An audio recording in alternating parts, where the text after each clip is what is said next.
On this episode of Persuasion, Wentworth talks about his Navy career during a dinner party at Upper Cross with the Musgroves and the Crofts. Captain Wentworth tells stories about Mrs. Musgrove's deceased son, Dick Musgrove, and also tells stories about the piece of crab Navy vessel he was on called the Asp.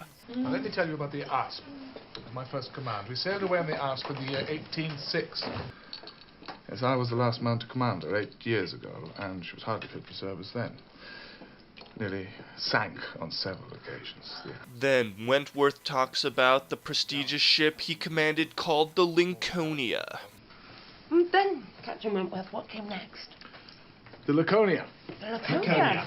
Find the Laconia. Those were great days when I had the Laconia. Here she is. HMS Laconia, 74-gun frigate, second class. Yeah, a friend and I had a fine cruise off the West Indies in the Laconia, taking enough privateers to make it very entertaining and make us quite rich. Admiral Croft brings up the fact that Captain Wentworth doesn't allow women on board his ship. And this from the man famous in the Navy for declaring he will never have a woman on his ship.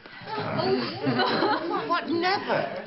Except for a ball, of course. It's from no lack of gallantry towards women, Mrs. Musgrove. Rather the reverse. You see, it's impossible to make the accommodation on board ship suitable for a party of ladies. What? Then Wentworth and Mrs. Croft get into a quarrel about the whole woman thing. I hate to hear you talking about all women as though they were fine ladies instead of rational creatures. I mean, none of us want to be in calm waters all our lives. Admiral Croft starts to annoy Captain Wentworth with talks of marriage. When he has a wife, Sophie, he will sing a different tune. When he is married, if we have the good luck to live to another war, we shall see him very grateful to anybody who will bring him his wife. Oh, no, I am done. When once married people begin to attack me with, oh, you shall think very differently when you are married. I can only say, no, I shan't. And then they say again, oh, yes, you shall. And there's an end of it. After Captain Wentworth storms out of the room, Mrs. Croft talks about her journeys at sea. Crossed the Atlantic 4 times, and I have been once to the East Indies and to different places around home. Later in the night, Anne Elliot plays the piano for some dancing and fun.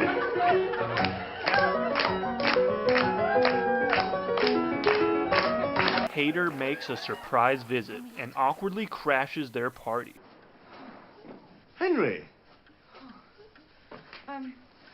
Captain Wentworth, this is our cousin from Winthrop, Henry Hayter. Sir.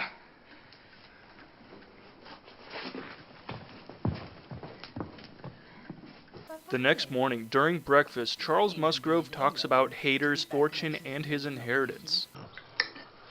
Henry's a good-natured, he's a good sort of fellow, and he stands to inherit very pretty property at Winthrop. Henrietta might do far worse. Charles Musgrove becomes pleased with the thought of Mr. Hayter marrying Henrietta and Captain Wentworth marrying Louisa. If she has him, and Louisa can get the captain, I should be well satisfied. In the morning, the Miss Musgroves stop by the cottage to announce that they are going for a long walk. Though it is clear that they do not want Mary to join them, Mary insists on coming along. Good morning. Won't you come in and sit with us a little? Thank you. Well, we're to go for a long walk. Oh, I am fond of a long walk. This is a very long walk. Well, why is everybody always supposing I'm not a good walker? I should like to join you very much. When the gentlemen come back from their hunting trip, they decide to go on a walk together with the ladies. Mary? We're going on a long walk. Oh, you're tired, Charles. Yeah? And neither am I. Shall we join them? Huh? Cool. Mary? The walking party consists of the 2 Musgroves, Captain Wentworth, Mary, Anne, and Charles Musgrove. On their walk, Louisa does some hardcore flirting with Captain Wentworth and talks about love and stuff. I wonder where the gig will overturn today. Oh, do not be cruel. No, but it happens every time they go out. I mean, he's a first-rate sailor, but on land, fortunately, my sister is as happy to be tossed into the ditch as not. Well, if I loved a man, as she loves the Admiral, I should do just the same. Nothing would ever separate us, and I would rather be overturned by him than driven safely by somebody else. Fine words, Louisa.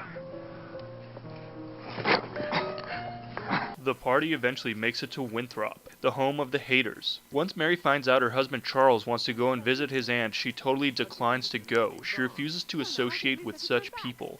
I guess you can say she hates the haters. Now we've come this far, I ought to call on my Aunt Hater. Mary, you will accompany me. Certainly not. You might rest a quarter of an hour in her kitchen. No, indeed. Walking back up that hill will do me more harm than any sitting down in her kitchen will do me good. I intend to rest here, thank you, and then go home. Henrietta may rest with me. She does not want to go down there either. Do you, dear? Well, I will do my duty to my aunt. Louisa pulls Captain Wentworth aside for a little talk. Captain Wentworth becomes very intrigued to hear that Anne refused to take Charles Musgrove's hand in marriage, so he married her sister Mary instead. Mary has a great deal too much of the Elliot pride. We all wish that Charles had married Anne instead. Did Charles want to marry Anne? Did you not know? You mean she refused him? Yes. When was that? About a year before he married Mary. If only Anne had accepted him. We should have all have liked her a great deal better. My parents think it was Lady Russell's doing.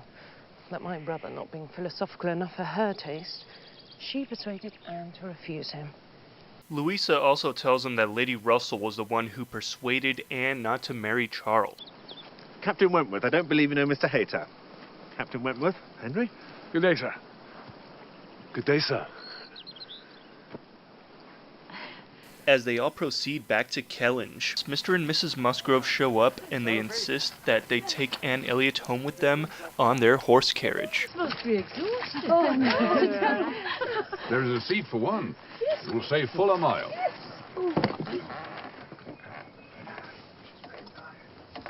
Oh, Anne, you must be tired. Now, do give us the pleasure of taking you home.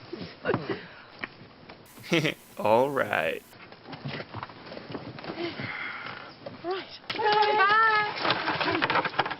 As the Crofts drive home, Mrs. Croft talks gossip about her brother. I think my brother's ready to make a very foolish match, George. Anybody between 15 and 30 may have him for the asking. A little beauty, a few smiles, a few compliments at the Navy, and he's a lost man. Is Anne Elliot still in love with Captain Wentworth even though she rejected his proposal 8 years ago? And does Captain Wentworth still have feelings for Anne Elliot even after 8 years at sea? Stay tuned and find out. If you want my love, if you want my love. Persuasion is sponsored in part by Burger King, BK, have it your way, and by Trojan Ecstasy with his side her side lubrication. That's just condom courtesy.